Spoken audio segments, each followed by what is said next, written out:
If you have an Encore brand E1 through E9 security system and you need to program or add or delete your transmitters, I'm going to show you how to do it in less than 60 seconds. Before I get started, this is on your windshield. This is your program Valet button. This is your LED. When I'm talking about those components, that's what I mean.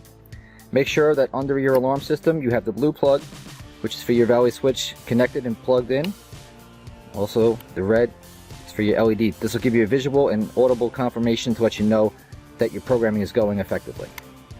To begin programming, get in the vehicle, turn ignition on and off 4 times, leaving it in the on position the 4th time. Push the Valet switch 4 times and hold it on the 4th time until you hear a long chirp that's heard from the siren. Release the Valet switch. You are now in the programming mode. At this point, press and hold any button on the transmitter until the horn responds with a confirmation chirp, indicating that the system's been learned. Grab any other transmitter up to 4 will be learned. Hold it in until it confirms back from the system. If you have any additional transmitters up to 4, you can program and repeat each step for each transmitter. Once that's completed, turn ignition to the off position, leave it for 15 seconds.